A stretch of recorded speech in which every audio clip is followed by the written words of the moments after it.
Vamos lá. Então, a gente está discutindo ainda luto e melancolia, né? E vamos terminar. A parte mais divertida ficou para o final, que é a parte do suicídio, digamos assim, porque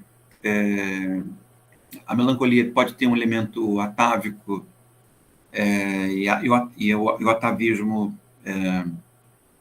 tem uma contradição com o suicídio, né? Quando você não consegue fazer nada, até mesmo se matar, se torna alguma coisa impossível. Mas na dinâmica narcísica, né? Naquela dinâmica que nós estamos vendo, que é a dinâmica da relação do narcisismo com o mundo, no qual, melancolicamente, o narciso tem uma opinião negativa sobre si, uma percepção negativa de si, mas uma opinião ainda mais negativa do mundo, né?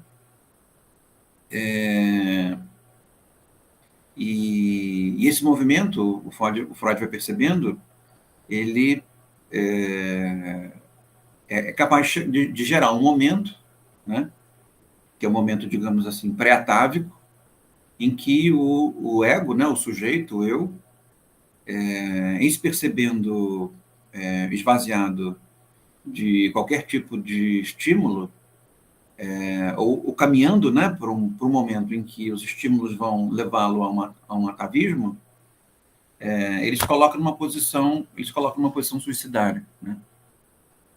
Aí o suicídio começa a fazer sentido diante da falta de sentido do mundo, né? O suicídio como sendo, digamos, o último sentido diante da falta de sentido do mundo. Curiosamente, não sei se vocês têm interesse, mas se eu não me engano, no Mito de Sísifo, o Camus aborda uma temática parecida com essa, né? Sobre qual é o sentido do suicídio, e se o suicídio é um problema filosófico dentre os outros, se é um problema filosófico mais importante do que os outros, né? E não sei se né, é o mais importante, mas é um problema filosófico relevante, e um problema moral, um problema político relevante, e não sei se é o mais importante, mas um dos que tem consigo a sua importância. E ele assume importância justamente nesse movimento melancólico, em que o mundo começa a perder o sentido, né? Então, o mundo não perde sentido pura e simplesmente, né? O mundo perde sentido na mesma direção, ainda que com intensidades diferentes, com que o eu perde o sentido. Mas o mundo, ele sempre perde o sentido antes do eu. Se essa maneira como o Freud está explicando a relação da perda de sentido é verdadeira e está certo, né? Então, esse é o último momento dessa discussão sobre melancolia. Vou pegar uns pedaços do texto, como eu costumo fazer, e comentá-los, né?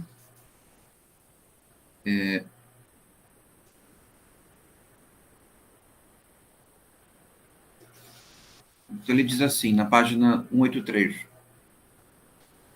As ocasiões para a melancolia geralmente não se limitam ao caso muito claro de perda em virtude da morte, e abrangem todas as situações de ofensa, menosprezo, decepção, em que uma posição de amor e ódio pode ser introduzida na relação, uma ambivalência existente pode ser reforçada.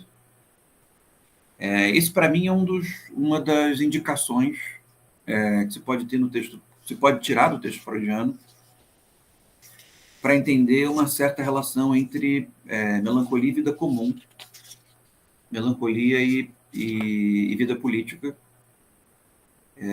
porque a vida política ela é feita de dinâmicas restritivas, né, em que nós assentimos ou fazemos coisas que produzem desprazer para que o desprazer não seja maior ainda, né, para que não seja ainda pior. Então, muito embora possa ser prazeroso tomar vacina, né, tomar vacina não é em si uma coisa prazerosa, né, causa alguma dor e demanda um certo grau de atividade. E, ao mesmo tempo, obrigar as pessoas a fazer alguma coisa também não é alguma coisa prazerosa, ainda mais se elas resistem muito, né, mesmo que seja irracional a maneira como elas resistem, né. E, e a isso, a isso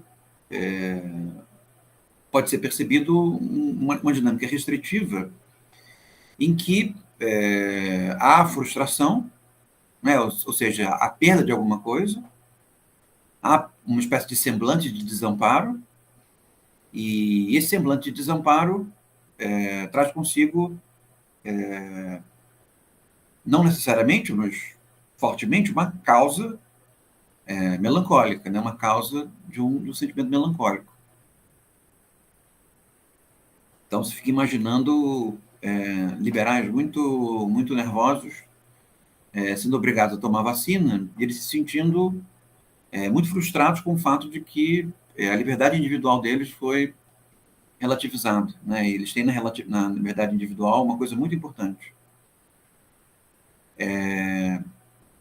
Isso pode ser uma causa claramente injustificada, né?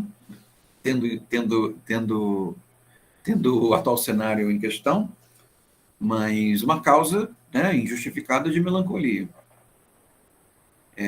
Conforme a vida política vai se complexificando, essas causas melancólicas, ou esses eventos fortemente produtores de melancolia, eles vão se perdendo, né? Então, por exemplo, tratando do nosso contexto atual, a formação de uma extrema-direita.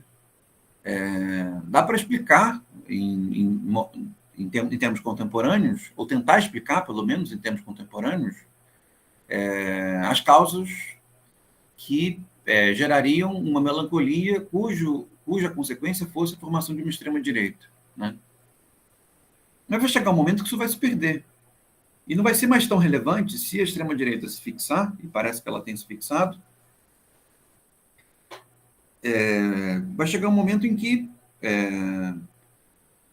nós não vamos mais saber, né, relacionar uma certa melancolia com um certo evento, percebe? Com uma certa causa, com um certo acontecimento.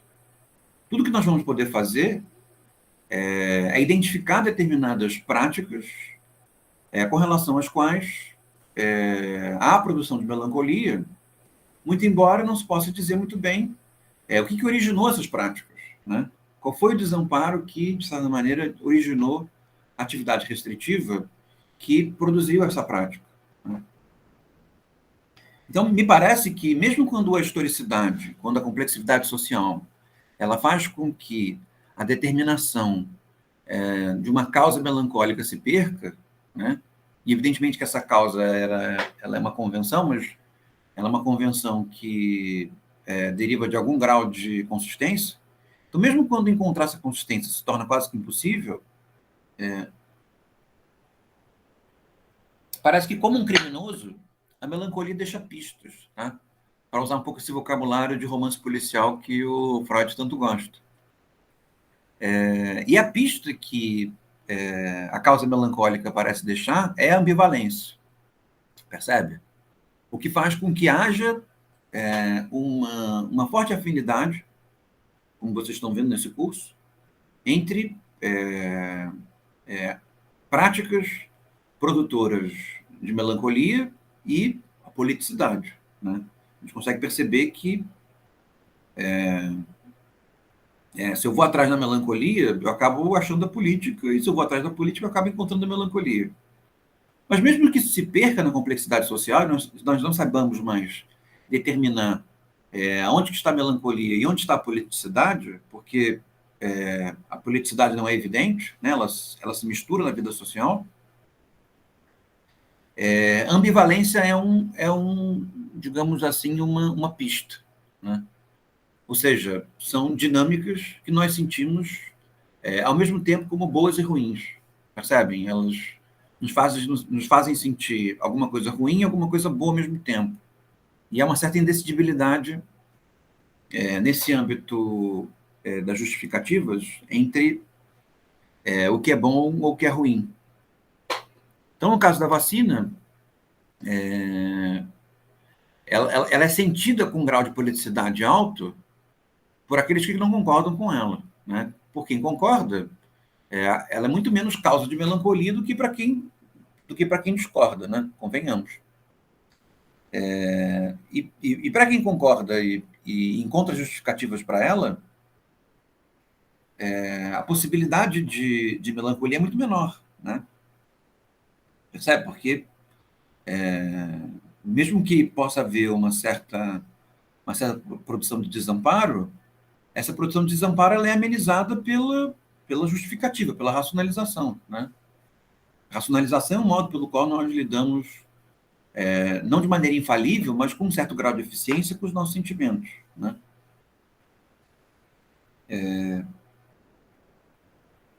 Então, muito embora a ambivalência não seja absoluta, e ela varie dependendo do modo pelo qual os grupamentos sociais sentem a vida política, a ambivalência é um índice, percebe? Ela é uma pista interessante para a pesquisa social, para a investigação social, a ponto de determinar a possível politicidade e a possível localidade da melancolia numa determinada prática, né? Então, vamos lá, continuando aqui. Entre as preocupações da melancolia, não devemos negligenciar esse conflito de ambivalência, que ora se origina na realidade, ora na constituição do indivíduo. Se o amor ao objeto, a que não se pode renunciar, quando se tente renunciar ao objeto mesmo, refugia-se na identificação narcísica, o ódio atua em relação a esse objeto substitutivo, insultando, rebaixando, fazendo sofrer e obtendo uma satisfação sádica desse sofrimento. O automartírio, claramente prazeroso na melancolia, significa, tal como o fenômeno correspondente na neurose obsessiva, a satisfação de tendências sádicas e de ódio relativas a um objeto que, por essa via, se voltaram contra a própria pessoa. Não sei se vocês já repararam, né, como que existe um amor pelo ódio. Né? Quando se odeia alguma coisa, costuma se amar ou odiar essa coisa, não no sentido de que seja diretamente prazeroso, mas como Freud diz na Introdução ao Narcisismo, existe na Introdução ao Narcisismo, não, no caso Dora, existe um certo ganho secundário, né? Porque mesmo que o ódio ele tenha um aspecto de expor a falta de sentido da vida, né? Odiar alguma coisa dá sentido à vida, percebem? Um pouco como um desenho animado, o vilão contra o herói, né? Ou o herói contra o vilão. E aí sempre tem aquele episódio em que o vilão finalmente vai morrer, o herói vai lá e salva. Ou o herói vai morrer e o vilão vai lá e salva. Aí você fica indignado, mas, nossa, sua vida vai se resolver. E aí sempre tem aquele momento em que o herói tem um momento de iluminação psicanalítica e diz, eu não posso deixar morrer. E se você morrer, a minha vida vai perder o sentido. Né? E claro que é uma maneira muito, muito imatura de lidar com a existência, né? Mas é uma maneira que faz com que a política ela assuma vivência para muitas pessoas, né? Muitas pessoas amam amar, amam odiar politicamente, né? E esse ódio gera um auto-martírio prazeroso, percebem? Que é a ideia de se sentir mal, não diretamente prazeroso, mas secundariamente prazeroso, de se sentir mal, porque se habita num mundo onde o mundo é pior do que o eu. Não sei se fica claro para vocês. Mas é um pouco como nós mesmos nos sentimos enquanto brasileiros, né? A gente reconhece o Brasil, o Brasil está uma porcaria. Mas nós somos melhores que o Brasil, evidentemente, né? Mas não é bom pertencer a uma porcaria, né? Percebe? Nós nunca nos sentimos tão ruins quanto o país ao qual nós pertencemos. Nós sempre somos um pouquinho melhores do que o país ao qual nós pertencemos. Mas por que nós pertencemos a um país? com relação ao qual nós temos uma opinião negativa, nós também nos sentimos mal, percebe? Só não temos uma opinião tão negativa quanto aquela que nós temos com relação ao país. Então, nesse sentido, nós, ao mesmo tempo que atacamos o país, nos atacamos. Porque existe uma relação entre nós, a nacionalidade e o país. Né? Então, nesse sentido, existe uma espécie de prazer sádico em fazer o eu sofrer, percebem? E esse prazer sádico, ele não é de todo desprazeroso, ele é fortemente desprazeroso, mas ele tem um componente prazeroso. Qual é o componente prazeroso? Algum sentido. Esse é o ponto. Então, seguindo aqui. Aí vamos para o parágrafo. O Rafael quer comentar. Existe mesmo em certos recortes da sociedade esse amor e odiar o país. Sim, sim, é uma coisa bastante característica, né? E com intensidades diferentes, né? Pode haver uma intensidade muito alta, em que esse prazer sádico só se justifica, na verdade, porque eu não se expõe, e aí, de alguma maneira, existe uma desidentificação com relação ao país, né? E aí se simula uma agressividade com relação ao eu, mas, na verdade, é um prazer sádico não contra o eu, mas um prazer sádico contra o objeto. Mas, via de regra não, via de regra, há um prazer sádico contra o eu, né? Ou seja, nós, ao mesmo tempo que amamos tratarmos pejorativamente o país, também amamos nos tratar pejorativamente. Não no sentido de que isso é a melhor coisa que nós podemos obter, mas esse é um sentido que nós podemos obter, percebe? E um sentido que está, dependendo do grau de melancolia, ele está ao nosso acesso, ele nos está disponível. Né? Isso dando um exemplo, mas isso pode acontecer em uma série de outras práticas. Né? Basta ver uma relação de pertencimento, em que o eu se sinta pertencente em determinado contexto. Né? Tem uma frase do Woody Allen que é ótima para explicar essa coisa, de que eu frequentaria qualquer clube, menos aquele que me aceitasse como membro. Percebe? É uma piada, né? Eu acho engraçado, e mostra muito bem essa dimensão, de que qualquer clube que me aceita como membro é pior do que eu, percebe? Porque ele é tão ruim que aceita uma pessoa como eu, mas eu sou melhor do que o clube, porque eu mesmo não aceito ser sócio daquele clube que me aceita. Não vou ficar insistindo para vocês acharem graça, mas é uma piada bastante engraçada para muita gente, tá? Eu lembrei quando essa coisa do amor ao ódio, eu lembrei do Choque de Cultura. Tem uma piada que eu acho que é que o Daniel, o Renanzinho, acho que fala, que o passatempo do brasileiro é falar mal de brasileiro. Aí ele fala, é por isso que eu entendi. E é meio que um retrato de realidade, que em certas camadas tem essa coisa de falar mal, e aí veio essa questão do Freud, né, do amor ao ódio. Sim, o primeiro elogio ao Choque de Cultura, né, que realmente é muito engraçado. Eu já acompanho já vários anos, né, desde que era um negócio meio improvisado no YouTube. Agora já ficou bem mais profissional, né? Mas continua muito engraçado. E segundo, é de que isso pode se dar com, digamos assim, maiores graus de justificativa ou maiores graus de perda de justificativa. Mas que, de maneira geral, nós somos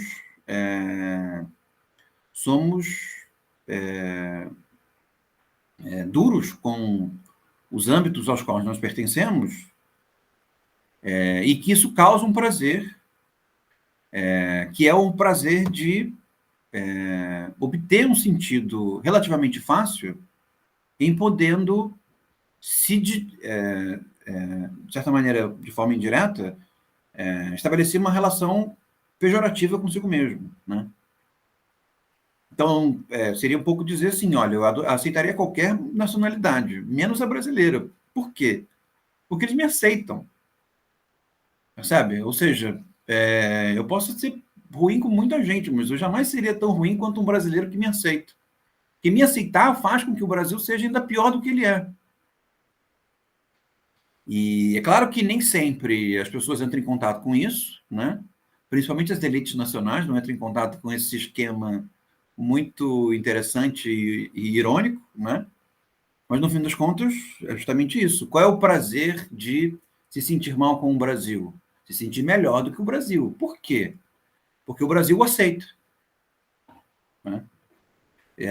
Provavelmente muito poucos países aceitariam uma função tão deletéria quanto o agronegócio no Brasil, percebe? Então, eu fico imaginando, se eu fosse um magnata do agronegócio, eu ia ter uma percepção muito ruim do país, porque o país me aceita, percebe? Deixa que eu faça isso. E um país que deixa que eu faça isso é um país que eu não posso aceitar. Muito embora isso me beneficie. Percebe o elemento curioso dessa dinâmica pejorativa do eu com relação ao mundo, né? Então, no certo sentido, não estou dizendo que os magnatas do agronegócio pensem assim, mas é uma maneira pela qual se pode explicar uma certa posição pejorativa com relação ao meio, né? Então, seguindo aqui, apenas esse sadismo nos resolve o enigma da inclinação ao suicídio, que torna a melancolia tão interessante e tão perigosa. Aí você tem que perceber, o Freud ele utiliza essas categorias sadismo e masoquismo de uma forma meio esquemática, né? Então, quando há um sadismo, há um masoquismo, percebe? Então, se existe um sadismo do eu contra si mesmo, o eu é masoquista, percebe? Então, o sadismo é o causar o desprazer, é o prazer em causar o desprazer, e o masoquismo é o prazer em receber o desprazer. Mas para o Freud isso se dá de maneira circular, tá? Então ele diz, esse sadismo é o que explica, no que diz respeito à melancolia, a inclinação ao suicídio.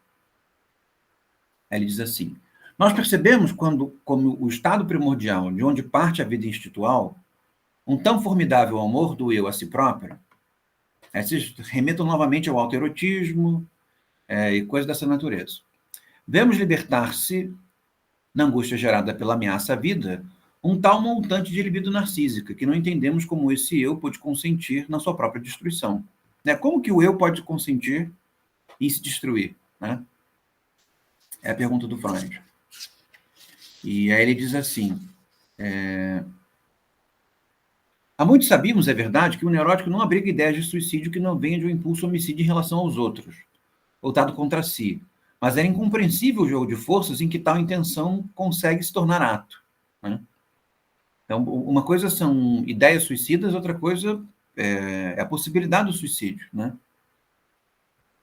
Agora, a análise da melancolia nos ensina que o eu pode se matar apenas quando, graças ao retorno do investimento objetal, pode tratar a si mesmo como um objeto, quando é capaz de dirigir contra si a hostilidade que diz respeito a um objeto, e que constitui a relação original do eu a objetos do mundo externo. Então, o eu começa a se perceber com um grau pejorativo assemelhado àquele que ele percebe o mundo. Então, seria como, usando mais uma vez a minha piada, digamos que eu aceite ser sócio de um mundo que eu não respeito. Percebe? Isso vai trazer para mim, pelo menos pensando de maneira mais radical, a possibilidade do suicídio. Porque se o mundo, a não ser que eu tenha uma concepção positiva sobre o mundo, mas se a minha concepção sobre o mundo ela é brutalmente negativa, não há nada com relação ao mundo que seja bom, e eu começo a ter ideias a meu respeito sobre o eu, que sejam equiparadas a esse mundo, é esse esgotamento que gera uma relação objetal com o eu, segundo Freud, é o que, para ele, explicaria a possibilidade do suicídio. Uma vez que, sob outros quadros, o suicídio, pelo menos via de regra, seria impossível, né? Porque nós tendemos a nos preservar. Emocionalmente, nós tendemos a nos preservar. Assim, na regressão, isso é uma explicação, né? Não é a única, mas é a explicação que ele está encontrando aqui. Assim, na regressão da escolha de objeto narcísico, o objeto foi eliminado, é verdade, mas demonstrou ser mais poderoso que o próprio eu. Nas duas dimensões opostas do total enamoramento e do suicídio, o eu é subjugado pelo objeto, embora por caminhos inteiramente diversos. Percebe o que quer dizer quando ele diz o eu é subjugado pelo objeto? Né? O objeto ele se torna de tal maneira predominante e a percepção negativa do objeto se torna tão predominante que o eu não consegue mais contê-lo, percebe? O eu não consegue mais manter, usando uma metáfora, a cabeça para fora na lama. Né?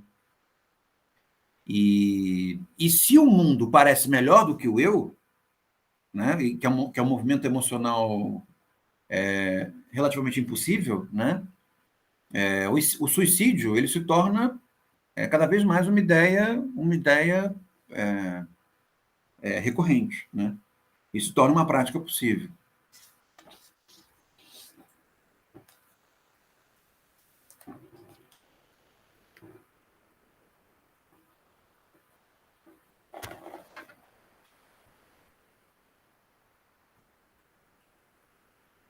Aí ele diz na página 186, o complexo da melancolia se comporta como uma ferida aberta, de todos os lados atrai energias de investimento e esvazia o eu, até o completo empobrecimento. Com facilidade pode se mostrar resistente ao desejo de dormir do eu.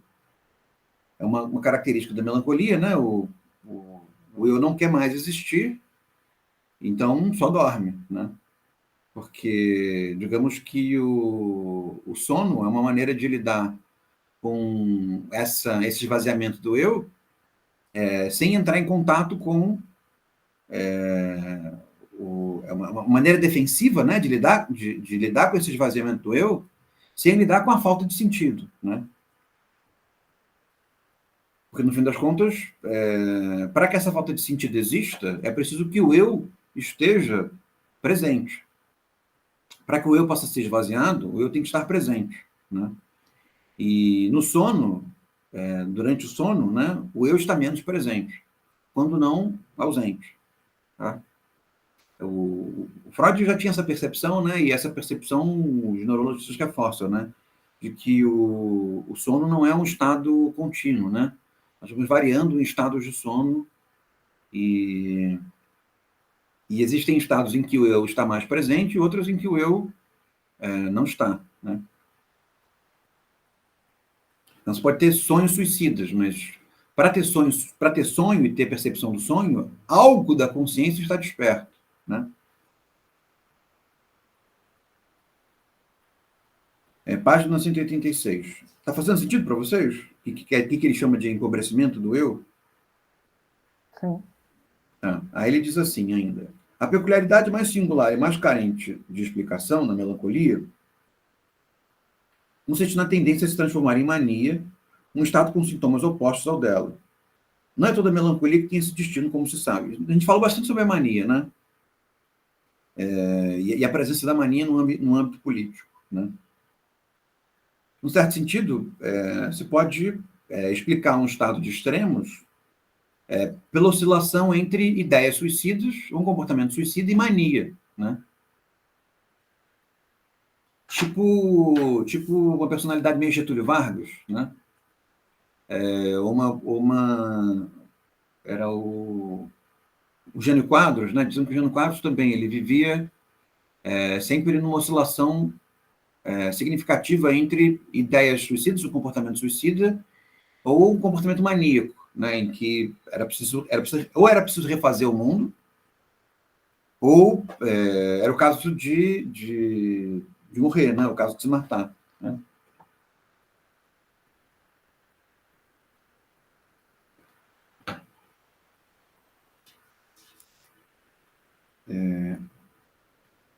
Página 187.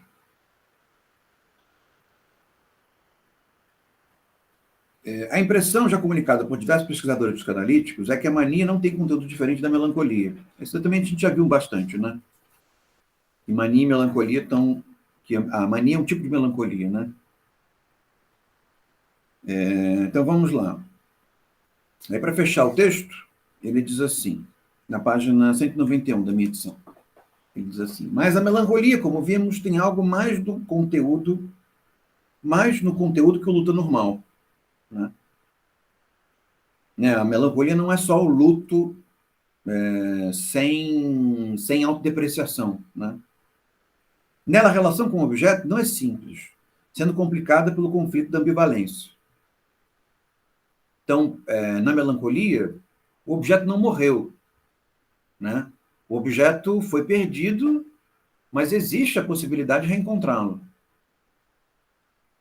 E, nesse sentido, é que esse objeto é capaz de produzir sentimentos ambivalentes. Porque, mesmo que exista alguma coisa que eu não quero que exista, existe a possibilidade dela deixar de existir. Né? E, de certa maneira, e isso é mais irrazoável, que o mundo anterior retorne. Então, fico pensando, as pessoas... cotas na universidade. E havia uma universidade antes das cotas e uma universidade depois das cotas. E a pessoa se sente melancólica com relação ao fato de que as universidades possuem cotas. Ela tem uma relação ambivalente com as cotas, né? Porque ela é ruim, mas existe a universidade, ainda existem vagas, percebe? Ela não traz consigo simplesmente um sentimento negativo, um sentimento negativo e positivo. A universidade seria melhor sem elas, mas é melhor haver cotas do que não ter universidade, e ao mesmo tempo pode ser que haja alguma coisa de bom que venha das cotas. Né? Isso é um comportamento melancólico.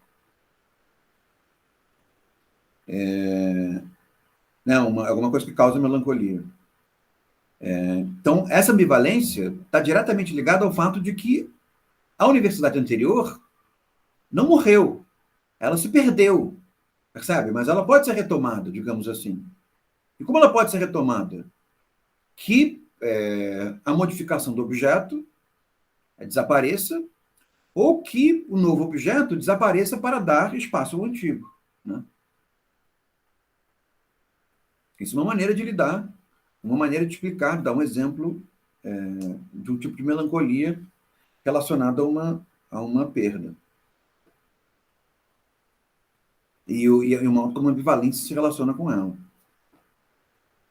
Então ele diz assim: essa é ou constitucional, isso é, própria de todo vínculo amoroso desse eu, ou nasce das vivências ocasionadas pela ameaça da perda do objeto. Via de regra, é muito comum que aquilo que nós amamos, né, no sentido de gostar, né, aquilo que nós prezamos, produz em nós algum sentimento de ambivalência. Né? A política, ela produz sentimentos ambivalentes significativos. Né? Por isso, a melancolia, no tocante aos motivos, pode ultrapassar bastante o luto, que, via de regra, é desencadeado somente pela perda real, a morte do objeto. É como se houvesse um limite para os abatimentos que o luto é capaz de realizar, mas não houvesse um limite, o limite é a própria vida, né? Mas não houvessem limites para o tipo de abatimento que a melancolia é capaz de produzir. Então, as pessoas não se matam por luto, percebe? Elas se matam por melancolia. Seria uma maneira de... As pessoas não se suicidam lutosamente, elas se suicidam melancolicamente. Mesmo que seja um suicídio ocasionado pela perda de alguém, né? Sei lá, o meu filho morreu, e dá 3 meses eu me mato. Percebe? Se essa explicação é correta, eu não me matei porque eu estou em processo de luto. Eu me matei porque, ao invés do luto, meu processo é melancólico. Ou seja, alguma coisa de constitutiva a mim se perdeu no momento em que meu filho morreu, que é maior do que a morte dele, percebe? É a morte da perda de um filho, que é, num certo sentido, é, o próprio elemento de subsistência do eu, né? A própria opinião positiva, ou mais positiva do que a opinião que se tem com relação ao mundo, com relação ao eu. Então, por exemplo, eu me culpo porque ele morreu, eu me sinto responsável, eu acho que eu deveria ter sido capaz de fazer alguma coisa e não fiz, eu não consigo me suportar sendo capaz de viver no mundo onde ele não está, percebe? São várias dinâmicas melancólicas que ultrapassam a dinâmica do luto. Porque o luto seria um processo em que esses sentimentos de autodepreciação teriam um limite, né?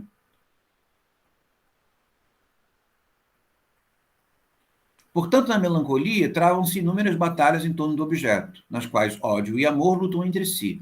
Uma para desligar a libido do objeto, outra para manter essa posição de libido contra o ataque. Aí, mais uma vez, tocando na ambivalência. Na página 192. A ambivalência constitucional pertence em si ao reprimido. Advivências traumáticas com o objeto podem ter ativado outro material reprimido.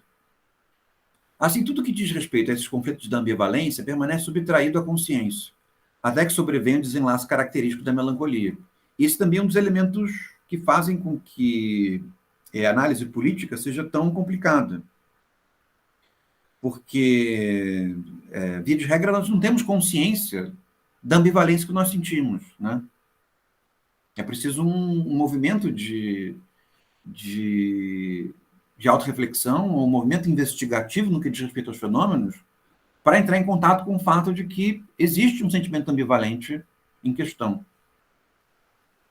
Porque a ambivalência é reprimida, né? Então, pensando coisas que geram ambivalência e que tem uma ambivalência mais fácil, como, por exemplo, pagar impostos do serviço militar, né?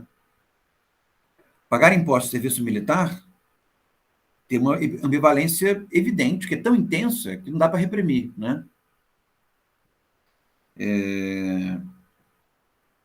Deixa eu ver uma outra.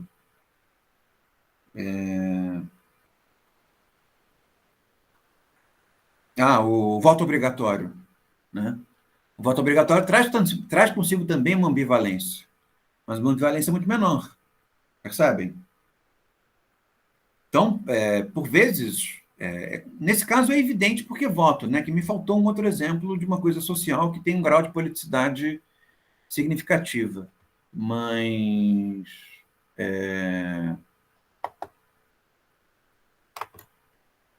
então me falta um exemplo melhor para isso. Mas, no caso, né, digamos que o voto obrigatório não fosse voto, né, nós reprimiríamos a nossa ambivalência com relação a ele, e isso faria com que nós não percebêssemos a politicidade do evento, né?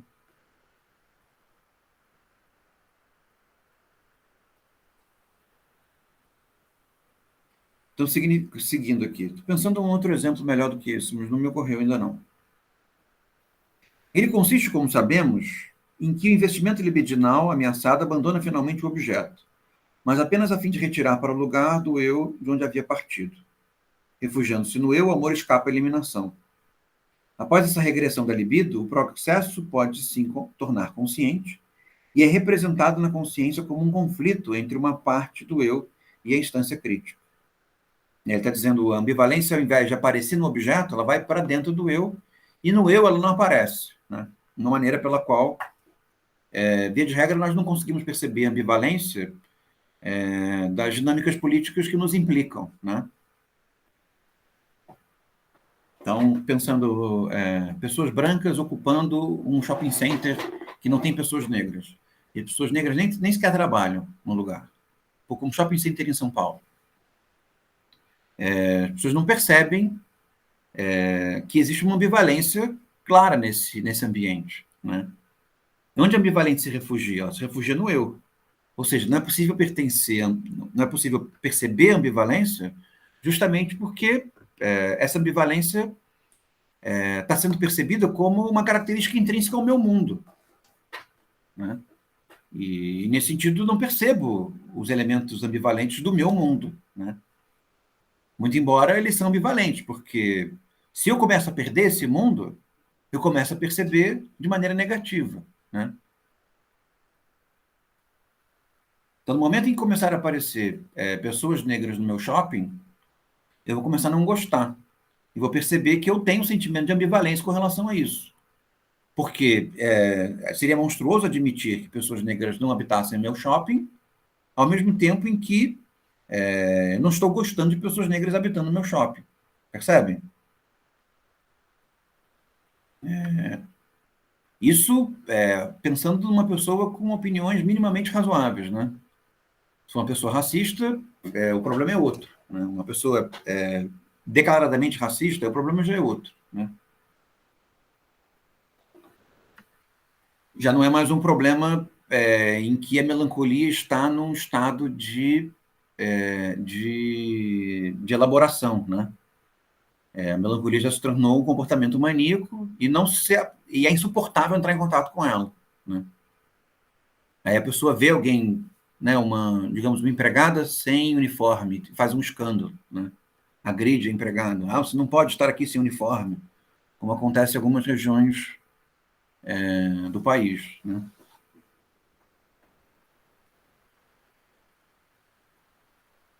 Ficou claro para vocês? Fez sentido?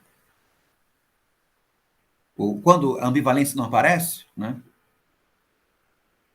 Imagina, a pessoa foi para a universidade, estudou, sabe que as coisas não são assim, que você não pode ser preconceituoso, não pode ser restritivo, você não pode ser preconceituoso, de que é preciso dar chance para as pessoas, mas isso não quer dizer que ela viva nesse mundo, que ela aprendeu o que é correto, né? E não quer dizer que esse mundo que ela aprendeu que é correto a faça se sentir bem, porque, via de regra, as pessoas se sentem bem no mundo ao qual elas estão habituadas a viver, né? E, ao mesmo tempo, elas não sentem ambivalência o tempo inteiro, né? Por que não estão sentindo? Uma vez que existe uma clara politicidade, uma clara restritividade. Afinal de contas, o país tem que ter 65%, 70% de pessoas negras e pardas. Então, se existe uma região onde não há pessoas negras e pardas, tem algum problema ali, né? E você não está querendo perceber.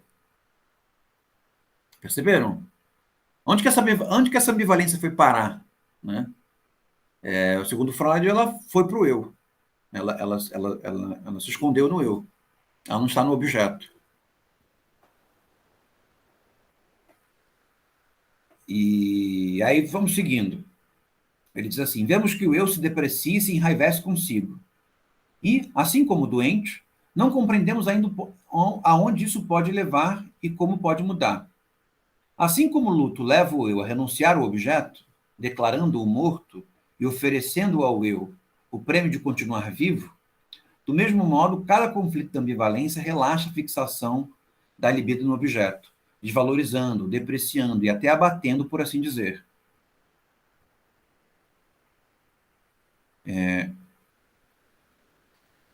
Aí, no finalzinho do texto, ele faz uma espécie de resumo, que é legal. Ele diz assim, que há três pressupostos da melancolia: perda do objeto, ambivalência e a regressão da libido para o eu. Para encerrar o texto, ele diz assim: o conflito no eu, que a melancolia troca pela luta pelo objeto, deve atuar como uma dolorosa ferida, que pede um contra-investimento extraordinariamente elevado.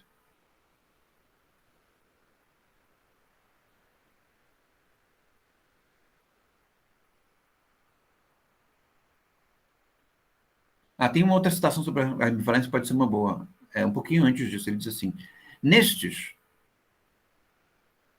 é a ambivalência que certamente constitui a mola do conflito.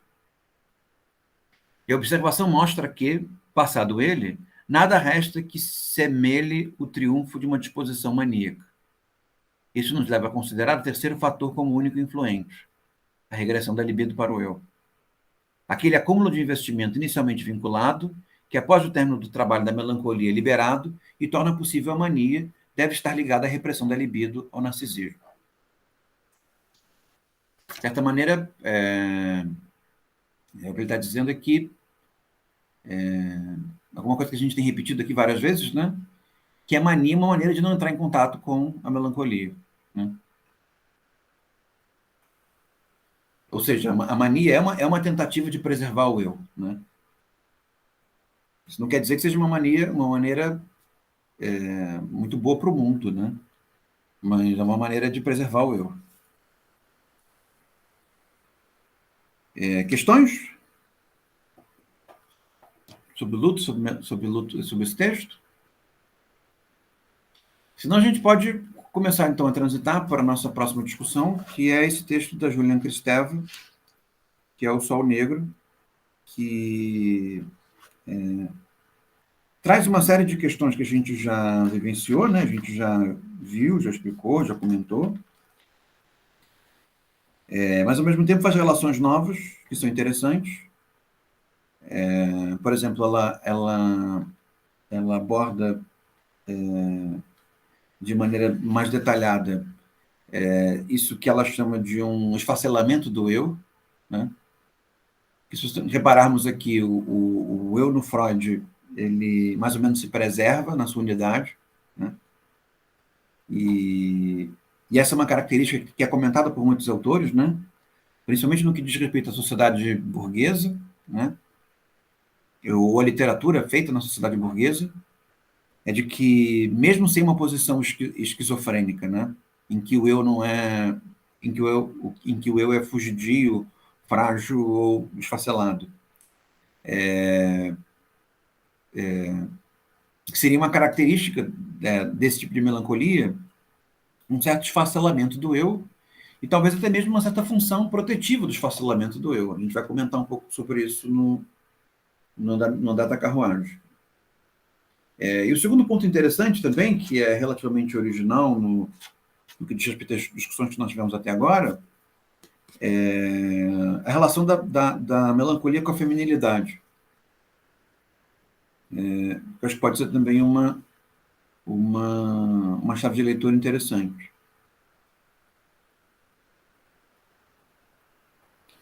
Então vamos lá.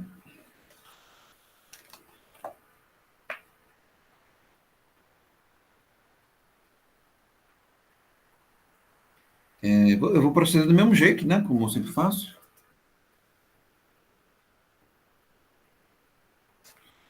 E ela diz, na minha página 20, não sei se é a mesma de vocês. Eu não estou com o PDF de vocês aqui, eu estou com a minha edição. Ele diz assim: segundo a teoria psicanalítica clássica, a depressão como luto esconde uma agressividade contra o objeto perdido e revela, assim, a ambivalência do deprimido com relação ao objeto do seu luto. Isso também é um elemento não de originalidade, mas que a gente tem que ter algum cuidado na leitura dela, né? Porque, se vocês repararam, na leitura da Kristeva é importante a depressão, né? A depressão é um diagnóstico, é uma categoria clínica, né? Se vocês repararam muito bem, eu tento me esquivar disso, né? Eu tento me fugir dela, porque coletivamente, salvo o melhor juízo, né? A gente não tem como diagnosticar uma sociedade, né? Vamos dizer que a sociedade é uma instituição ou uma prática é deprimida ou não é deprimida. Da mesma maneira que não é possível fazer uma terapia de uma instituição, de uma coletividade. Ao mesmo tempo, também não é possível fazer com que uma coletividade tome remédio, alguma coisa do gênero, percebe? Então, muito embora eu tenha falado muito sobre isso com vocês, e que uma certa saída seja uma saída terapêutica, uma certa saída aos males da melancolia, e até mesmo no outro sentido, né? Uma certa saída no aproveitamento das virtudes da melancolia, seja uma saída terapêutica, essa terapia não é uma terapia no sentido próprio da palavra, né? É uma terapia no sentido interpretativo e uma terapia no sentido discursivo, né? Ou seja, a gente vai analisar, interpretar e descrever a nossa sociedade, oferecendo a ela, ao invés de uma oponibilidade estrita, a possibilidade de compreender, né, as causas dos sentimentos negativos que ela manifesta, percebe? E na compreensão dessas causas dos sentimentos negativos, oferecer, também discursivamente, intelectualmente, a percepção dessas causas. É claro que o mais provável é que aquele sobre quem nós estamos falando, no caso de uma melancolia com consequências negativas, vai pegar o que a gente está falando e rasgar, jogar no lixo, né? Mas se vocês estivessem buscando uma atividade que fosse efetiva nos seus efeitos, né? Efetiva nos seus efeitos imediatos, vocês não procurariam uma atividade intelectual, né? Vocês procurariam alguma coisa mais ligada à técnica, talvez, a uma certa engenharia, né? Ou né, vocês brigariam com as pessoas de maneira direta, né? A atividade intelectual, a atividade investigativa, ela pode oferecer elementos terapêuticos, se eu estou certo, e ela pode oferecer elementos terapêuticos que impactam sobre a vida social, mas esses elementos terapêuticos, eles se veiculam de maneira difusa, né? Ou seja, a gente não controla muito os efeitos desse oferecimento de elementos terapêuticos, né? E o mais provável, né, pelo menos do ponto de vista presente, é que as pessoas, ainda mais se elas são afetadas pelo que você está dizendo, que elas ignorem aquilo que você está dizendo, né?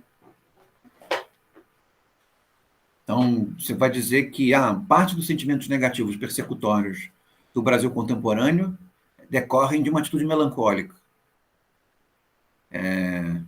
E o grupo que está perseguindo o outro com uma atitude melancólica vai fazer o quê com o que você está dizendo? Né? Ou não vai ouvir, ou vai ignorar, ou não vai ouvir, e se ouvir vai rasgar, né? Mas o fato é de que, mesmo assim, isso produz efeitos a longo prazo, me parece, ou efeitos difusos, ou se não, pelo menos efeitos inconscientes, né? Porque, no fim das contas, se isso se torna um burburinho, não tem como se ignorar o fato de que se entrar em contato com esse burburinho, né? Para o bem e para o mal, nesse caso, para o bem.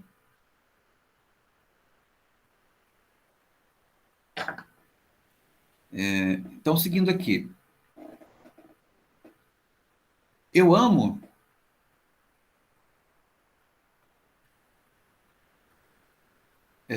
tanto quanto eu odeio. Porque o que eu amo, por não poder perdê-lo, eu instalo em mim, né? Eu ponho dentro do eu. Mas porque eu odeio,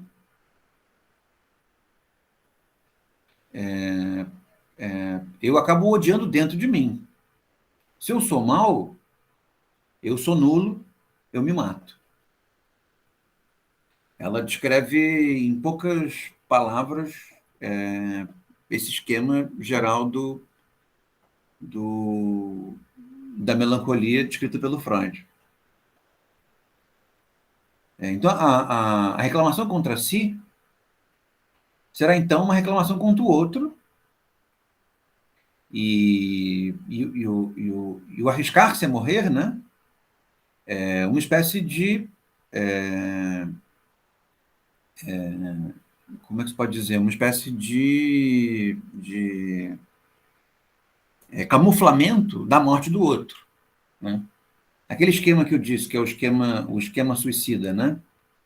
Em que eu me percebo mais fraco do que o mundo, eu me percebo pior do que eu percebo o mundo. Uma maneira de fazê-lo é protegendo o mundo o máximo que eu posso, né? E como eu faço isso? Pegando uma característica do mundo negativa e trazendo para dentro de mim, para dentro do meu eu. Isso, de certa maneira, protege o mundo, porque o mundo permanece vivo para mim, e protege a mim porque eu permaneço me percebendo de uma maneira um pouco mais positiva do que eu percebo o mundo, né? Então, se há esse desequilíbrio entre a minha percepção de mim mesmo e a do mundo, a ponto de eu me perceber pior do que o mundo, eu me mato ao mesmo tempo em que mato o mundo. Percebem? Ou seja, essa vingança suicida contra mim também é uma vingança suicida contra o mundo. Percebe? O mundo em mim. Faz sentido para vocês ou é muito poético? Nem sempre, é porque a gente está descrevendo, nem sempre isso é bonito nesses termos, né? Até porque, talvez, interpretar isso de maneira altruísta não seja a melhor maneira de interpretar, porque não há bem um altruísmo, há uma espécie de inexorabilidade, né? Para eu me preservar, eu introjeto o mundo. Chega um momento em que não consigo mais me preservar. E mato o mundo ao mesmo tempo em que me mato, né? Então, isso é menos um mecanismo altruísta e mais a falência de um mecanismo de autopreservação. Tá? E é o que eu disse a vocês, ao mesmo tempo que o narcisismo ele me preserva, o narcisismo ele me expõe, né? Enquanto eu. Ao mesmo tempo que o narcisismo preserva o eu, o narcisismo expõe o eu. Aí ela continua, uma tal lógica supõe, nós concebemos, e aí ela traz outras noções que nós não trabalhamos, mas que são comuns à obra do Freud. É um super-eu severo, e toda uma dialética complexa de idealização, desvalorização de si, do outro, um conjunto de movimentos que repousam sobre o mecanismo da identificação. Nós não falamos muito sobre o superego, mas nós falamos sobre a idealização do eu, né? E a ideia de idealização do eu, tal como o Freud percebe na introdução ao narcisismo, é o preâmbulo para a ideia de superego, né? Então, a idealização do eu, ela pode ser alguma coisa narcísica, né, que me protege do mundo, ao mesmo tempo em que a idealização do eu pode ser alguma coisa do mundo que exige do eu, percebem? Ou seja, alguma coisa que é nossa, que é interna, mas que nós projetamos para fora e que é exigente conosco, percebem?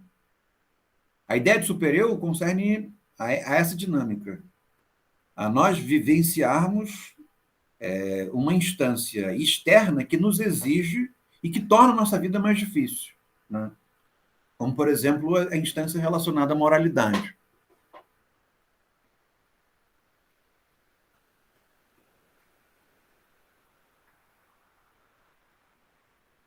Mas em nenhum momento o superego ele pode ser severo. A moralidade, né, usando como sinônimo de superego, pode ser severa, mas ela, ou seja, ela é causadora de melancolia, né? Ela pode causar melancolia. Mas ela não é suicida, né? Ela não é geradora de uma vontade suicida, né? A moralidade não faz com que nós queiramos nos matar, né? Porque o sentimento de inadequação que a moralidade faz com que nós sintamos pode até nos fazer sofrer, mas nos coloca numa posição de nos percebermos melhores do que o mundo. Ou seja, o mundo tem uma regra que é severa, que me faz sofrer, e eu obedeço porque sou melhor do que o mundo. Percebem? esse elemento suicida ele vai começar a aparecer a partir do momento em que houver uma introjeção de uma característica negativa. Ou seja, o mundo ele é severo, porque é mau, e eu sou mau, percebe? Porque pertenço ao mundo. A partir desse momento em que há uma introjeção de uma característica negativa, que é uma maneira de lidar com um certo excesso, né, é que os riscos do suicídio começam a aparecer. Porque isso é capaz de gerar um esvaziamento do eu, a ponto de colocar o eu numa posição de inferioridade com relação ao mundo. Né? Não sei se fez sentido para vocês. Então,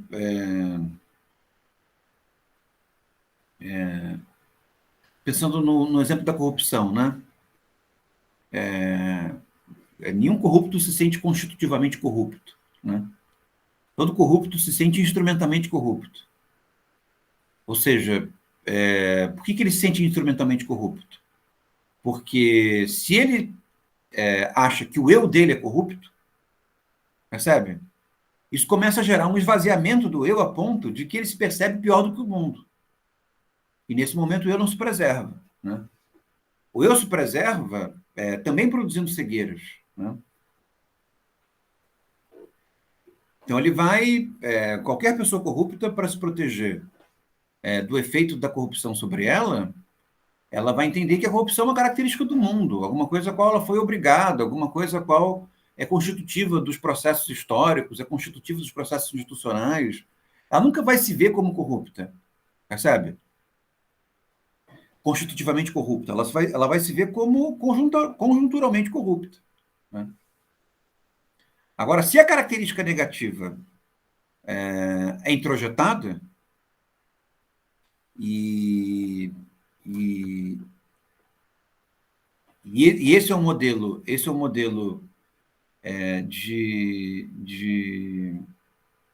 de aprofundamento melancólico, né? Nesse momento, o eu começa a estar em perigo. Né? Percebe? Porque, ao invés de lidar com o objeto ambivalentemente, a corrupção ela é ruim, mas ela também pode ter coisas boas, porque, no fim das contas, se não fosse esse corrupto, ia ser um corrupto muito pior, e esse é um corrupto que entrega obras sociais, logo é um corrupto melhor do que o anterior, percebe? Isso é uma ambivalência com relação ao objeto. Né? Diferente seria se essa ambivalência fosse com relação ao eu. Percebe? Eu sou um corrupto, constitutivamente corrupto, mas a minha corrupção tem um lugar no mundo. Ao mesmo tempo em que esse elemento ruim no mundo faz parte de mim. Esse é o momento em que a dinâmica melancólica começa a se tornar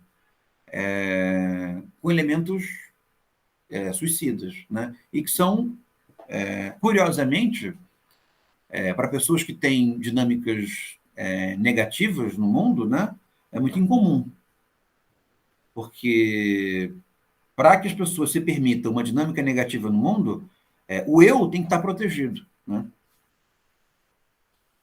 Dificilmente uma instância imoral, explicitamente imoral, ela é vivenciada de uma forma um pouco mais,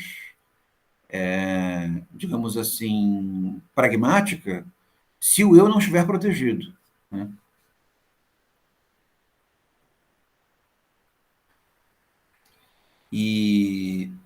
Então, nesse sentido, a gente até pode até mesmo glamorizar um pouco essa melancolia que se internaliza o eu, né? Porque nessa melancolia que internaliza o eu começa a se prejudicar, né? E prejudica menos do que prejudica menos o mundo do que prejudica a si próprio, né? Então, entre o maníaco e o agressivo, né? O melancólico que tende ao suicídio, à catatonia, parece uma figura muito menos danosa, percebem? Né? Mas dificilmente acontece isso. Acontece que os tipos suicidas, ou são suicidas numa espécie de oscilação entre mania e suicídio, né? A mania ela é tão intensa, tão intensa, tão intensa, que ela esvazia as reservas do eu, e aí o eu tem momentos de disposição suicida, que depois é revertido novamente em momentos de mania.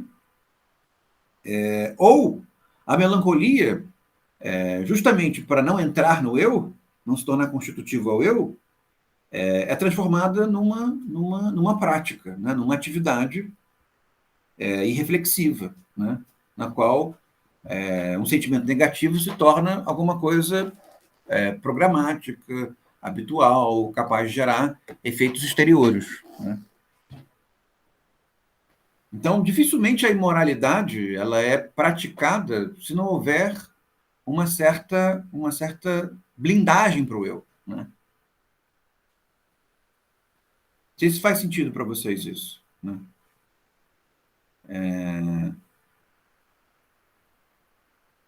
Faz sentido, não? Isso também faz com que essa blindagem para o eu gere um certo tipo de disposição subjetiva muito tendenciosa ou muito pouco investigativa. Porque se a melancolia é transformada em sentimento negativo, cadê a sensibilidade para perceber a ambivalência, né? Esse é o ponto.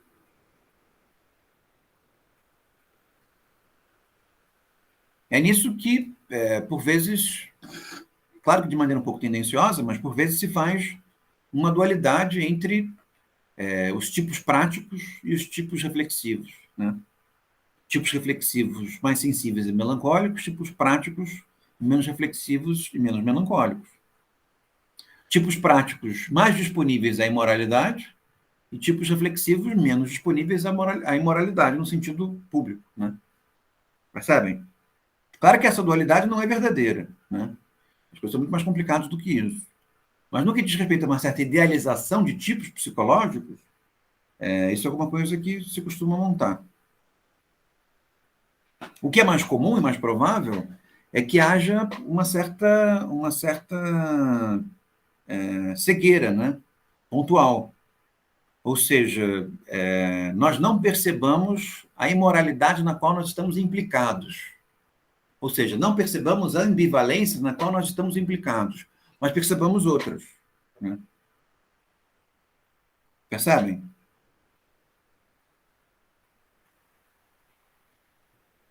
Então, pensando assim na pesquisa social, quando nós investigamos comunidades que são mais vulneráveis, práticas que são mais vulneráveis, mais dominadas socialmente, o nível de identificação não é tão negativo, porque, no fim das contas, essa sociedade ela mais sofre o efeito da ambivalência do que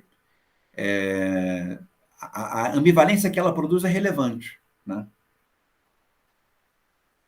Porque, no fim das contas, o efeito dessa ambivalência é muito local e não é relevante do ponto de vista do dano social, do dano político. Tem mais a ver com resistência do que propriamente com expansão, né? Então, se vocês forem estudar uma comunidade indígena em perímetro urbano, se forem estudar comunidades carentes, se forem estudar grupos de mulheres trans, se vocês forem estudar comunidades frágeis, percebe, vulneráveis, um nível de identificação significativo acaba não sendo tão comprometedor do que vocês vão ver. Porque, no fim das contas, vocês vão mais analisar o efeito que a ambivalência do mundo da dominação tem sobre essa comunidade do que propriamente as estratégias ambivalentes que fazem com que essa comunidade resista, né? Percebe o que eu estou dizendo? Mas se vocês forem estudar outra coisa, os níveis de identificação vão ser problemáticos para o tipo de investigação que vocês vão realizar. Então, digamos que vocês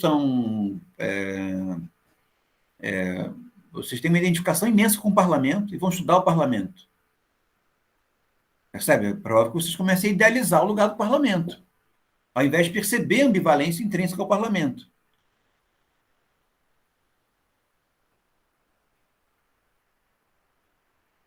Não sei se fez sentido para vocês.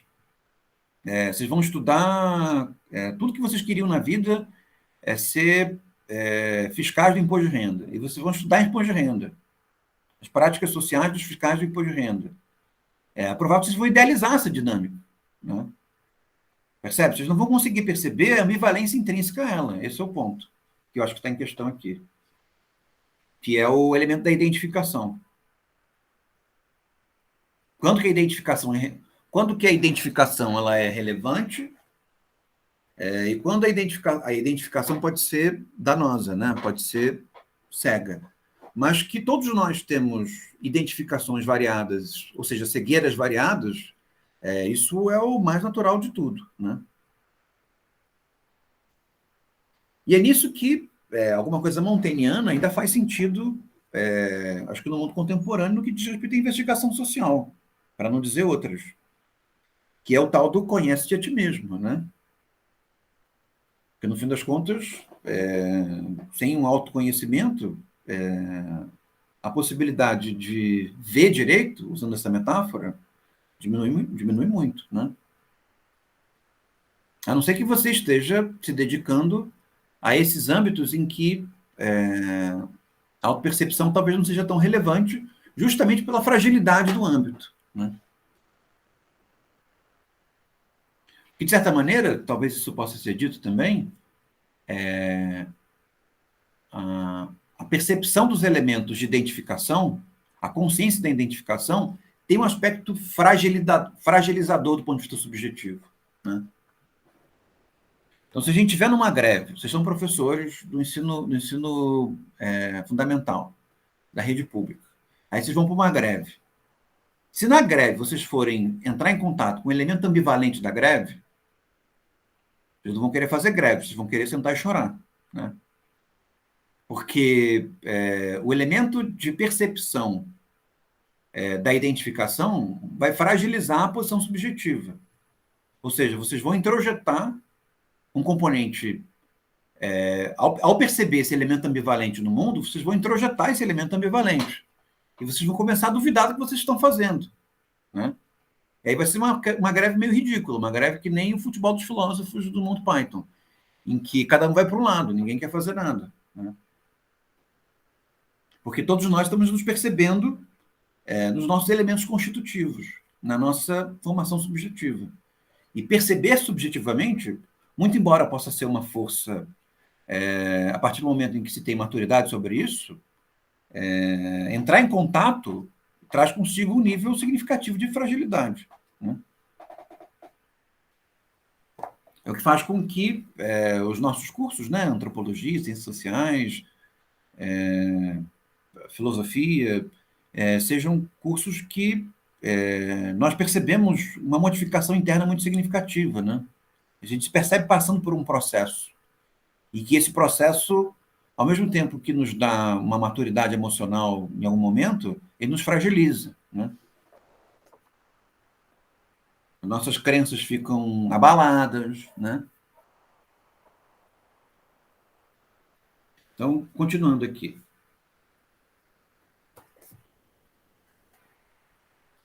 Nisso, na identificação com o outro, em que eu amo e o odeio, por incorporação e introjeção da projeção, que se instala em mim, na sua parte sublime, que devém o meu julgamento tirânico e necessário, assim que, por sua parte abjeta, eu me rebaixo e que desejo liquidar.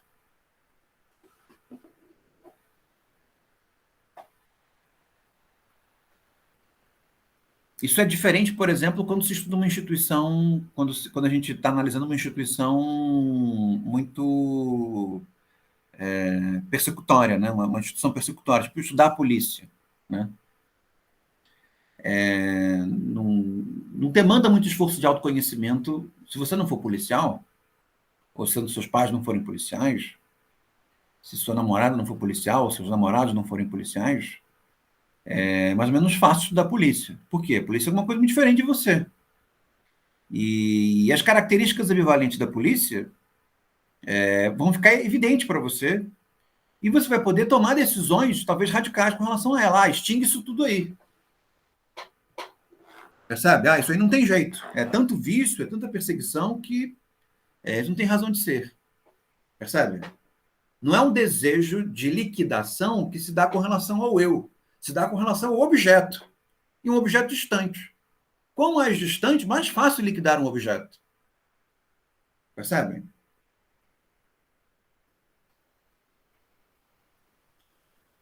E aí, voltando para a depressão, e aí, por favor, façam esses ajustes mentais de não tirar conclusões, pelo menos para o nosso curso, a partir de um tipo diagnóstico, porque esse tipo de diagnóstico nos escapa. Né? A análise da depressão passa, por consequência, por colocar em evidência o fato de que a reclamação de si é uma raiva do outro, e que essa é, sem dúvida, uma culpa, é uma culpa, digamos assim, ruim, né? Nós compreendemos que o tal evento da raiva na transferência comporta seus riscos para... isso falando sobre transferência, né? Mas o ponto é que, de maneira distante, né, a raiva contra o objeto é uma raiva contra si mesmo. Né?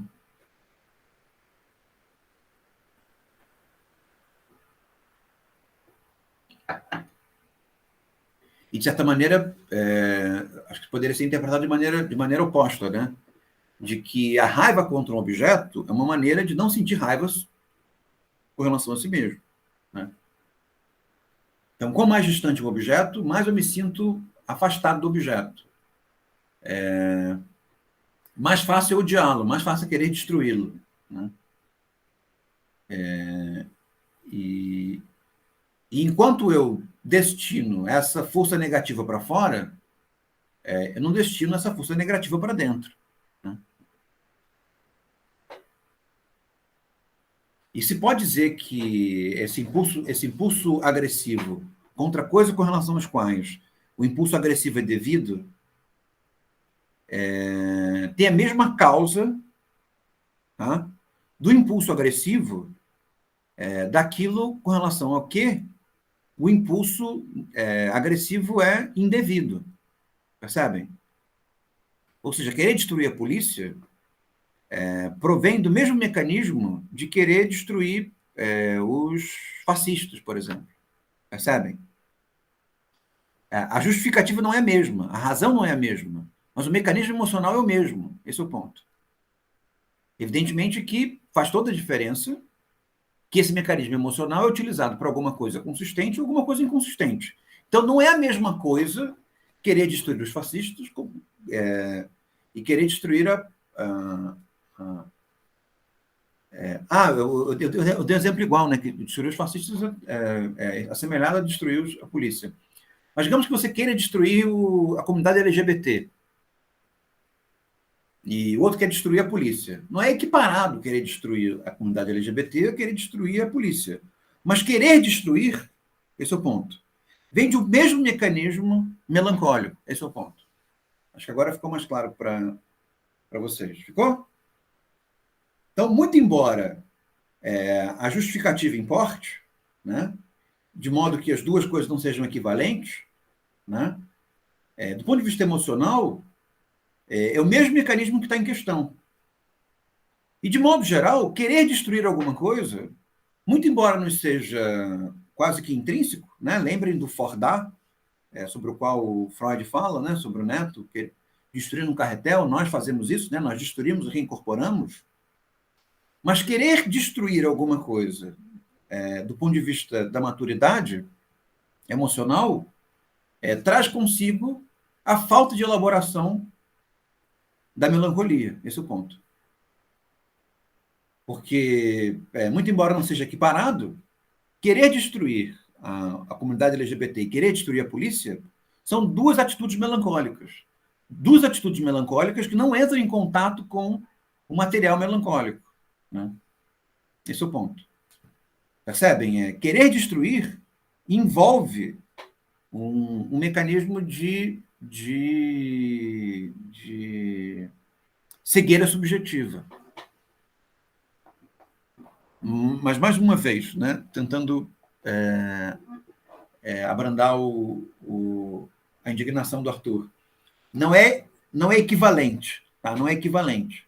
Claro que se você quer destruir uma coisa ruim, não é equivalente a você querer destruir alguma coisa que não tem culpa nenhuma, né? Não é a mesma coisa, tá? Mas é o que se dá, é o que a gente percebe muito na nossa esfera pública comum, daqueles que agora eu tenho visto isso. Vamos tacar fogo nos racistas. Uma camisa assim. Queima os racistas. Claro que querer queimar os racistas não é equivalente, do ponto de vista moral, a querer queimar os negros. Percebe? Os negros não têm culpa nenhuma. E os racistas são racistas, horas bolas, né? Então, do ponto de vista moral, não é a mesma coisa. Talvez para a lei seja até a mesma coisa, mas do ponto de vista moral não é a mesma coisa, né? Mas implica o mesmo mecanismo melancólico, percebem? Esse é o ponto. Porque se, em última instância, você quer queimar os racistas, é porque, de alguma maneira, não se quer entrar em contato com aquilo que causou o desamparo que o fez querer queimar os racistas. Esse é o ponto. Entenderam agora?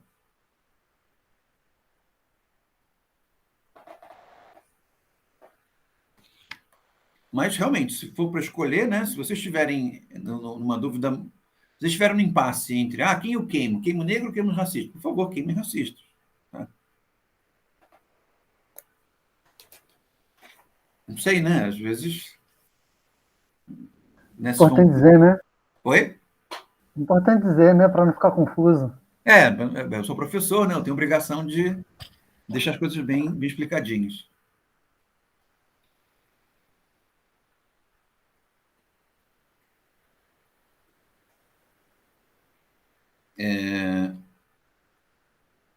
Mais para frente, já na minha página 25, ela começa a qualificar o tipo de objeto com o qual o melancólico lida. Né? Qual é a coisa do objeto? Desculpa, qual é a coisa do melancólico? Né? Essa expressão coisa, que é bem interessante, muito embora ela possa ser um pouco mistificada, ela começa a ser empregada num seminário do Lacan, salvo engano meu, um seminário do Lacan, que é o seminário sobre a ética na psicanálise. Né? E ele usa uma expressão que está no Hegel, que está no Heidegger, e dá uma dimensão psicanalítica para ela, que é uma palavra em alemão chamada, que é a palavra que diz coisa em alemão, que é Ding. Né? Vai aparecer nesse texto, em alguns momentos, o Ding. E aí, ao invés de dizer objeto, ela usa muito coisa. Tá? Qual é a diferença entre objeto e coisa? Né? A diferença entre objeto e coisa é que objeto é aquilo que não é o eu. Tá? Coisa é aquilo que o eu perdeu. Então, uma coisa é sempre causa de melancolia. Porque uma coisa é sempre um objeto perdido. Então, no fim das contas, a melancolia ela sempre gira em torno da coisa. E, muito embora se possa mistificar um pouco essa ideia de coisa, eu acho que, do ponto de vista, pelo menos, do nosso uso da língua portuguesa, coisa é bem interessante para isso, né? Porque a gente diz, né? Tem uma coisa aí, tem coisa, percebem? Esse uso ordinário da palavra coisa, eu acho que diz bem essa função um pouco estratégica no esclarecimento da relação do melancólico com o objeto. Então, quando o melancólico, quando nós estamos odiando alguma coisa, é porque tem coisa. Eu acho que essa formulação linguística ela é bem interessante. Quando nós estamos evitando de ver alguma coisa, é porque tem coisa. Né? Quando nós não conseguimos nos mover numa certa direção, tem coisa. Né?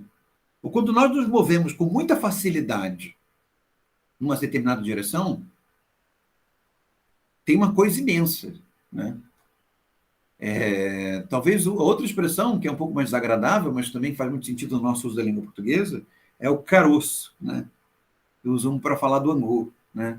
E tem caroço aí, tem um caroço nesse angu. Né? Então, essa é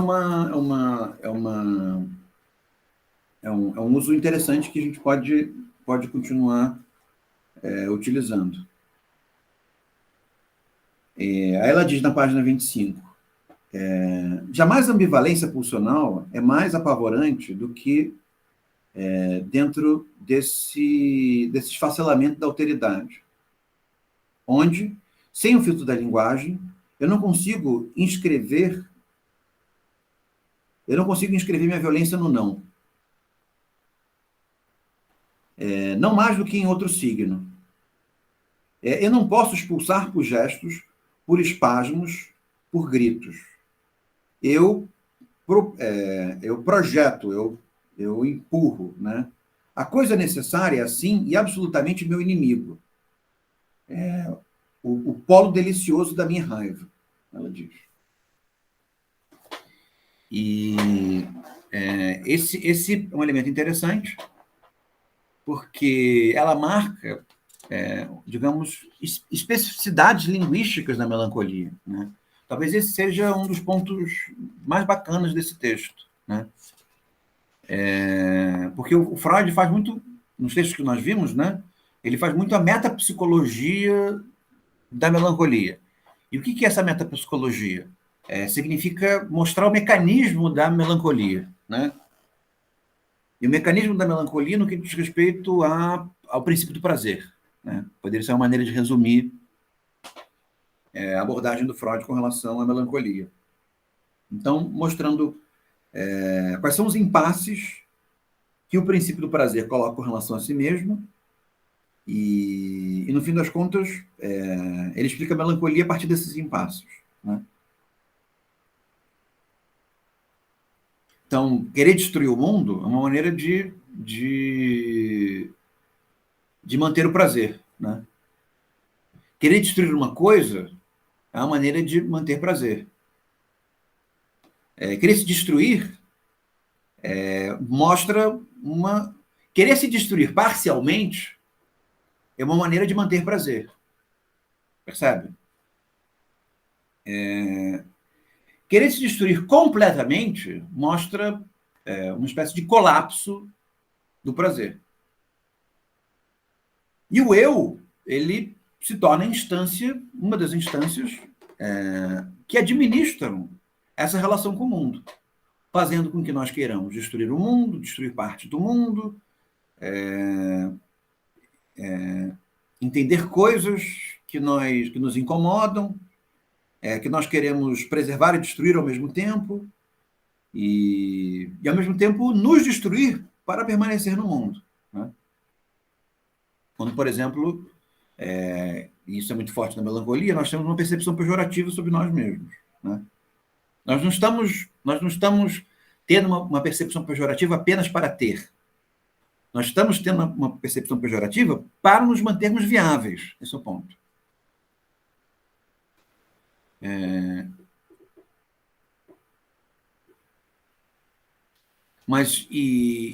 Então, nesse sentido, esse texto tem uma sensibilidade interessante com relação ao tipo de linguagem. Quais seriam as implicações? Talvez seja uma maneira interessante de ler esse texto da Juliana Cristal, pelo menos esse primeiro capítulo. Quais são as implicações na linguagem do melancólico? Né? Quais são as implicações desse tipo de economia interna na linguagem do melancólico?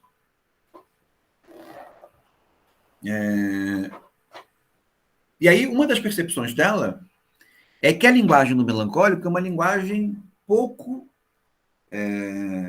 digamos assim, cúmplice dos símbolos, tá? É uma linguagem que lida com uma falta de naturalidade com os símbolos, e uma linguagem que precisa gerar uma dinâmica expressiva, percebe? Ela precisa menos se referir sobre coisas que já existem, mas precisa tentar dizer aquilo que precisa dizer de uma forma que ainda não foi dito, né? Nesse sentido que a gente pode recuperar de maneira bastante consistente, me parece, toda a literatura que nós vimos com relação à histeria, né?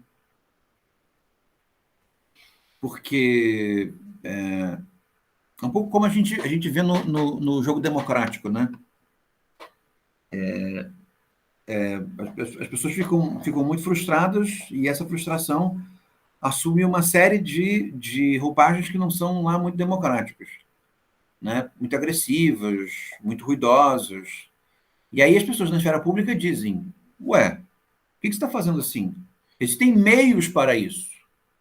Você poderia entrar com um processo, você poderia procurar um partido político para procurar o STF, você poderia fazer uma reclamação na prefeitura, você poderia ter feito um abaixo-assinado, você poderia ter chamado a RJTV, percebe? Você poderia ter falado com o bispo, você poderia, percebe? Há uma espécie de referência no mundo de maneira geral, mas no nosso jogo de hipocrisia relativa, com relação às instâncias simbólicas. Não sei se vocês percebem isso. E o que são essas instâncias simbólicas? São as instâncias que possuem autoridade. Isso é o ponto. E são as instâncias pelas quais a autoridade se faz disponível à comunicação. Então, para você falar com a autoridade, existem meios de falar com a autoridade, mas é uma língua da autoridade. E qual é a língua da autoridade? A língua da autoridade é a língua que a autoridade mostrou que é a dela, né? Então, digamos que estejam muito nervosos com o mundo, muito nervosos com a realidade que vocês vivem, muito frustrados com tudo.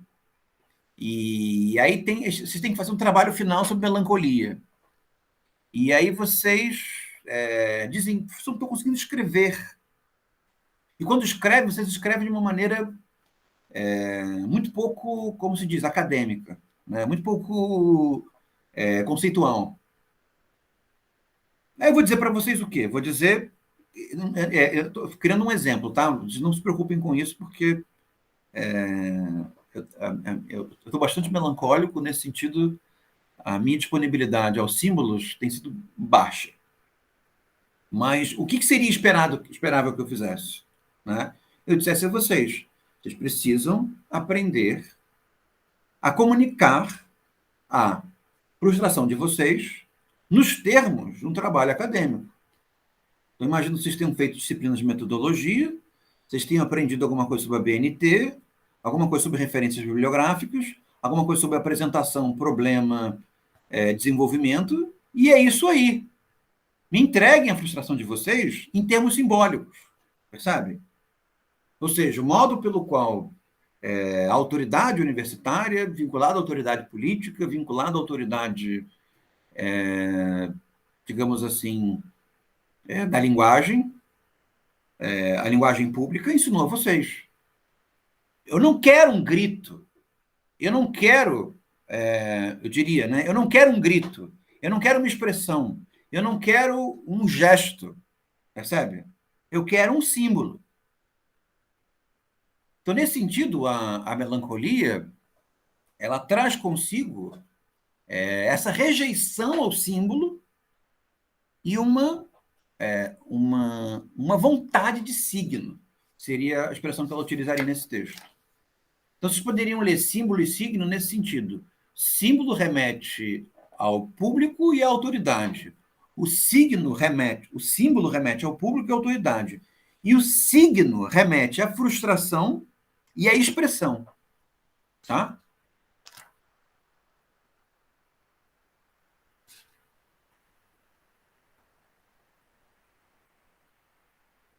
Fez sentido para vocês?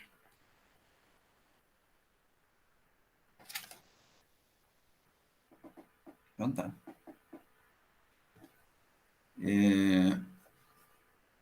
Aí, agora, passando um pouco mais para frente, então, isso já eu acho que decifra uma parte significativa do texto e um pouco da terminologia que ela utiliza.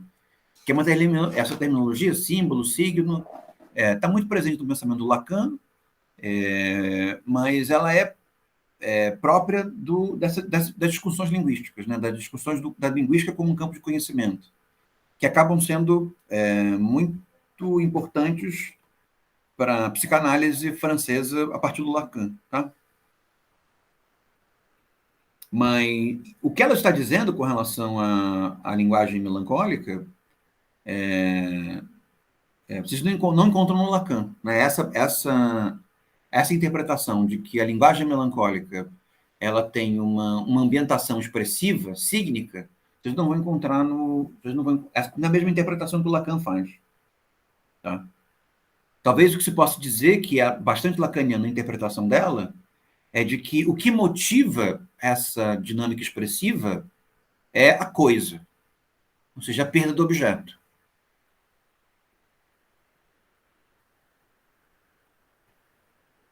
Então, diante do desamparo, ao invés de comunicar o desamparo com uma linguagem habitual pública, digamos assim, regulada pela força da autoridade, com uma força normativa, digamos assim, o melancólico busca a expressão. E buscar a expressão, buscar o signo, não quer dizer que ele busca alguma coisa boa, porque necessariamente boa. Porque pode haver uma linguagem expressiva bastante elaborada, interessante, e pode haver uma linguagem expressiva que é uma porcaria, né? Percebe? Os gritos não se assemelham, né? Os gritos só se assemelham em serem gritos, mas tem vários tipos de grito. Então, pode haver um grito injustificável, pode haver um grito justificável, né? Existe toda uma possibilidade de perceber, digamos assim, componentes que nos façam ser mais disponíveis a um tipo de grito do que ao outro, né?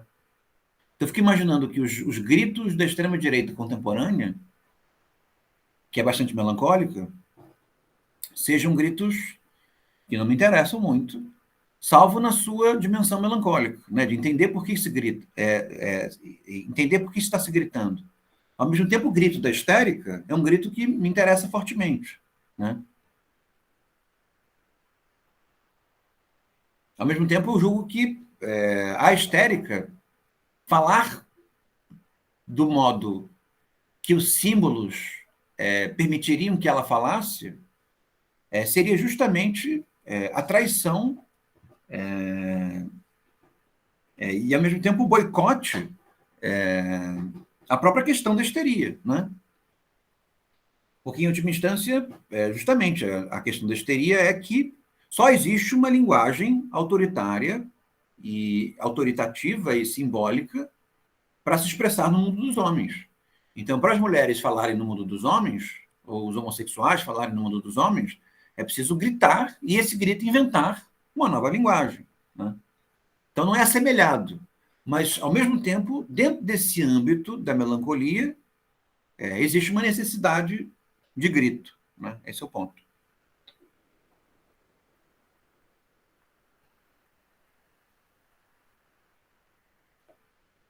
Nós estamos na página 28, mas acho que a gente pode parar por aqui. A página 28, para mim, é onde começa a sessão. Integração, não integração, desintegração. Tá? A gente continua na aula que vem, na segunda-feira, a partir dali.